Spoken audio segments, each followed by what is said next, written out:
Hi friends, ഞാൻ എല്ലാ trading ദിവസത്തിലും data Hunter ചാനലിൽ ഷെയർ ചെയ്യുന്ന ഇൻഡസ്ട്രി വൈസ് BSc+NSC ഡാറ്റയെ ഒന്ന് പരിചയപ്പെടുത്താൻ വേണ്ടിയിട്ടാണ് ഈ വീഡിയോ ചെയ്യുന്നത്. BScയിലും NSCയിലും ഒരേ ദിവസം ട്രേഡ് ചെയ്യുന്ന ഷെയറുകളുടെ ഡാറ്റയെ ഇൻഡസ്ട്രി വൈസ് സ്പ്ലിറ്റ് ചെയ്തിട്ടാണ് ഈ ഡാറ്റ പ്രിപ്പയർ ചെയ്തിരിക്കുന്നത്. ഇവിടെ ഒരു പ്രശ്നമുണ്ട്.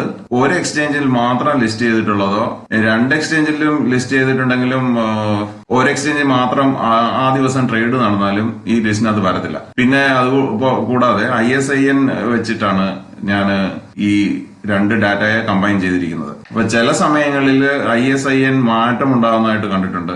അത് BScയിൽ ഒരു ISINും NSCയിൽ ISINും വരാറുണ്ട്. ചിലപ്പോ എന്റെ ഡാറ്റാബേസ് ഈ ചേഞ്ച് വന്നത് അപ്ഡേറ്റ് ചെയ്യാതെ വരുമ്പോ അത് മിസ്സാവാറുണ്ട്.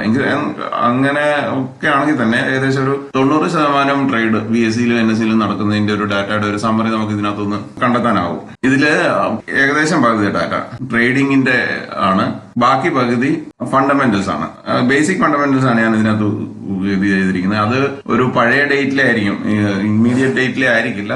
PE ഒക്കെ ചെറിയ വേരിയേഷൻ ഉണ്ടാവാറുണ്ട്. ഓക്കെ, അതുപോലെ തന്നെ ഇൻഡസ്ട്രി വൈസ് സോർട്ട് ചെയ്തിരിക്കുന്നുണ്ട്. നമുക്ക് ആ ഇൻഡസ്ട്രിയിലുള്ള ഭേദപ്പെട്ട ഷെയർ ഡിമാൻഡ് സപ്ലൈ അനുസരിച്ച് നമുക്ക് കണ്ടുപിടിക്കാൻ സാധിക്കും. കാരണം എന്താ വെച്ച് കഴിഞ്ഞാൽ ഒരു ഇൻഡസ്ട്രിയിലുള്ള ഡാറ്റ, ഏതെങ്കിലും ഒരു ഇൻഡസ്ട്രിയിൽ ഡാറ്റ ഇംപ്രൂവ് ആകുന്നുണ്ടെങ്കിൽ അതിലേത് ഷെയറിലാണ് ഇംപ്രൂവ് ആകുന്നത്, അത് ഫണ്ടമെന്റലി നമുക്കൊരു എടുക്കാൻ പറ്റുന്ന ഒരു കമ്പനിയാണോ എന്നൊക്കെ അറിയാൻ വേണ്ടിയിട്ടാണ് ഞാൻ ഈ സാധനം ബേസിക്കലി പ്രിപ്പയർ ചെയ്തിരിക്കുന്നത്. ഈ ട്രേഡിംഗ് ഡാറ്റയിലാണെങ്കിൽ 3 പാരാമീറ്റേഴ്സ്, ഒരു മാസം, ഒരാഴ്ച, ഏറ്റവും അവസാനത്തെ ട്രേഡിംഗ് ദിവസം എന്നിവയിലുണ്ടാകുന്ന മാറ്റങ്ങളെ താരതമ്യപ്പെടുത്താനും പിന്നെ ഡിമാൻഡ് കൂടുന്നുണ്ടോ എന്ന് ഇതിലൂടെ പെട്ടെന്ന് തിരിച്ചറിയാനും കൂടാണ് ഉപയോഗിക്കുന്നത്. ഫർദർ ആയിട്ടുള്ള പഠിത്തം ടെക്നിക്കൽ ഫണ്ടമെന്റൽ അനാലിസിസ് വെച്ച് നമ്മൾ നമ്മുടെ ഹാർഡ് ഏൺഡ് മണി ഇൻവെസ്റ്റ് ചെയ്യുന്നതിന് മുമ്പ് തീർച്ചയായും നടത്തിയിരിക്കണം. അതിനും അല്ലാതെ എടുത്തിയാടി ഒരു ഷെയർ വാങ്ങരുത്. ഇതിനകത്ത് ഇംപ്രൂവ്മെന്റ് വന്നു. കാരണം നമ്മൾക്ക് ഡാറ്റ മാത്രമേ മനസ്സിലാകുന്നുള്ളൂ. പല കാര്യങ്ങളും പിന്നീടാണ് നമുക്ക് മാർക്കറ്റിൽ ന്യൂസ് ഒക്കെ വരുന്നതൊക്കെ പലപ്പോഴും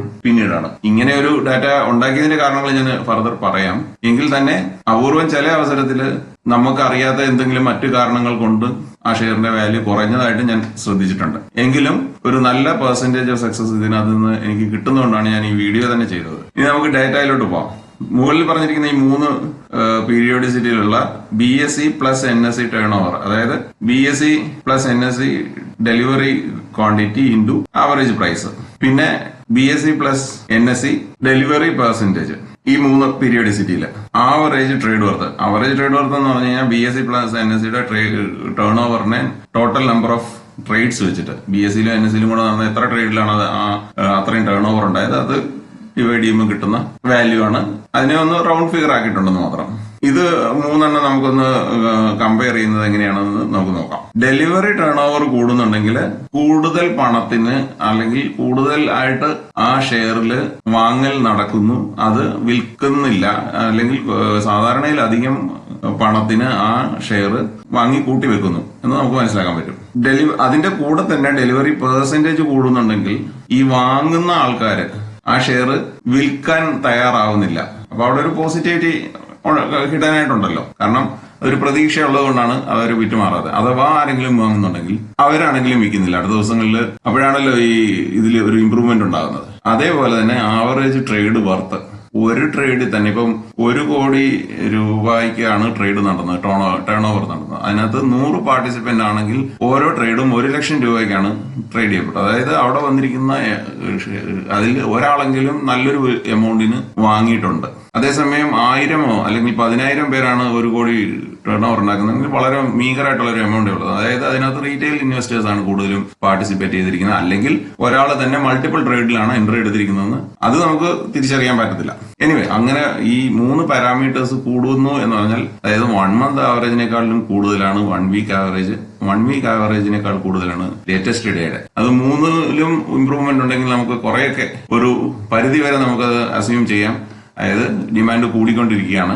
ആ ഷെയറിന്റെ പിന്നെ ടെക്നിക്കൽ അനാലിസിസോ അല്ലെങ്കിൽ ഫർദർ അനാലിസിസ് നടത്താൻ നമുക്ക് സാധിക്കും. 3 മന്ത് ആവറേജിനേക്കാൾ കൂടുതലാണ് 1 മന്ത് ആവറേജ് എങ്കിൽ അവിടെ ഒരു ഗ്രീൻ കളർ വരുന്നു. അപ്പം അവിടെയും ഒരു ഡിമാൻഡ് വരുന്നുണ്ട്. ഇപ്പം അഗ്രോ കെമിക്കൽസിലെ നോക്കിക്കഴിഞ്ഞ് കഴിഞ്ഞാൽ 1 മന്ത് മിക്കവാറും ടോപ്പ് എല്ലാ സാധനങ്ങളും, ശാരദ കോർപ്പ് വരെയുള്ള സാധനങ്ങളിലും 1 മന്ത് ഗ്രീൻ ആണ്. അതായത് 3 മന്തിനേക്കാളിലും കൂടുതൽ ഡിമാൻഡ് ഉണ്ട്. അതിൽ നിന്ന് 1 വീക്ക് കൂടുതലാണ് PA ഇൻഡസ്ട്രീസിലെ അതുലില്.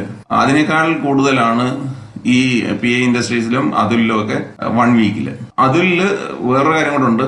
ഈ ഇപ്പം ലേറ്റസ്റ്റ് ഡേയില്, അതായത് 35,000 രൂപയ്ക്കായിരുന്നു ഒരു ആവറേജ് ട്രേഡ് നടന്നതെങ്കിൽ ലേറ്റസ്റ്റ് ഡേയില് 1,10,000 രൂപയ്ക്കാണ് ആവറേജ് ട്രേഡ് നടന്നിരിക്കുന്നത്. അതേപോലെ ഡെലിവറി പെർസെന്റേജ് ആണെങ്കിലും അതിൽ കൂടിയിട്ടുണ്ട്. 62% 1 മന്ത് ആവറേജ്, 67% ആയി 1 വീക്ക് ആവറേജ്. കഴിഞ്ഞ ദിവസം 86% ആയിരുന്നു. 1 മന്ത് ഡെലിവറി ടേൺ ഓവർ ആണെങ്കിൽ 16 ക്രോറിനായിരുന്നത് 24 ആയിട്ടും അത് 56.99 ക്രോർ ആയിട്ട് ഇംപ്രൂവ് ആയിട്ടുണ്ട്. അതായത് ഞാൻ പറഞ്ഞു വന്നത് ഈ ഫിഗേഴ്സ് ഒക്കെ കൂടെ ഉള്ള ഒരു കമ്പാരിസന്റെ ഇതാണ്. ഫണ്ടമെന്റലിലേക്ക് വരാം. ഏത് ക്വാർട്ടറിന്റെ റിസൾട്ടാണ്, PE എത്രയാണ്, EPS എത്രയാണ്, അവർക്ക് സെയിൽസ് കൂടുന്നുണ്ടോ, കഴിഞ്ഞ ഇയർ ഓൺ ഇയർ ബേസിസിൽ കഴിഞ്ഞ വർഷത്തെ സെയിം ക്വാർട്ടറിൽ ഉണ്ടായതിനേക്കാൾ കൂടുതലാണോ കുറവാണോ എന്ന് നമുക്ക് മനസ്സിലാക്കാൻ പറ്റും. പിന്നെ നെറ്റ് പ്രോഫിറ്റ്, ഞാൻ മറ്റു വീഡിയോകളിലും പറയാറുണ്ട്, നെറ്റ് പ്രോഫിറ്റ് നെഗറ്റീവ് ഉള്ളൊരു ഷെയർ വാങ്ങാതിരിക്കുന്നതാണ് സാധാരണ ഒരു ഹൈ റിസ്ക് ഇല്ലാത്ത ഒരാളിനെ സംബന്ധിച്ചിടത്തോളം നല്ല കാര്യം. എന്ന് വെച്ച് കഴിഞ്ഞാൽ അത്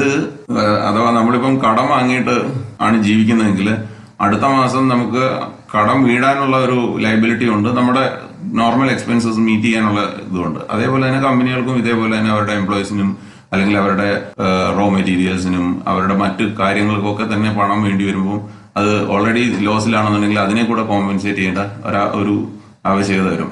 അപ്പൊ അതുപോലെ തന്നെ അത് പ്രോഫിറ്റ് വേരിയേഷനും ഞാൻ ഇവിടെ കൊടുത്തിട്ടുണ്ട്.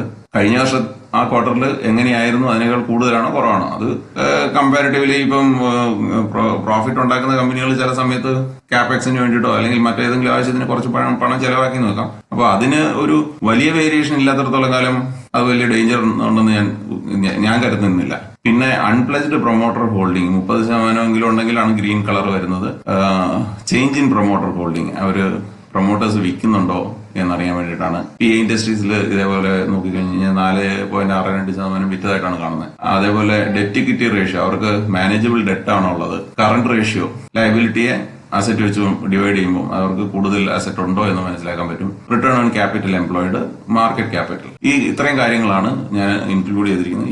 ഈ ഡാറ്റ നല്ല രീതിയിൽ ഉപയോഗിക്കാമെന്നുള്ളൊരു ഇതുകൊണ്ടും പലർക്കും അത് എന്താണ് ഇൻഫർമേഷൻ കൊടുത്തിരിക്കുന്നത് മനസ്സിലാകാത്തത് കൊണ്ടുമാണ് ഞാൻ വീഡിയോ ചെയ്തിരിക്കുന്നത്. ഈ വീഡിയോ നിങ്ങൾക്ക് ഇഷ്ടപ്പെട്ടു എന്ന് കരുതുന്നു. നിങ്ങൾക്ക് എല്ലാ ട്രേഡിംഗ് ഡേയിലും ഞാൻ ഈ ഡാറ്റ അപ്ഡേറ്റ് ചെയ്യാറുണ്ട്. ഞാൻ ഇതിനെ ബേസ് ചെയ്ത് ഞാൻ ഇപ്പോ വാച്ച് ചെയ്യുന്ന ഷെയർ VST ഇൻഡസ്ട്രീസ് ആണ്, ടൊബാക്കോ ഫീൽഡിൽ ആണ്.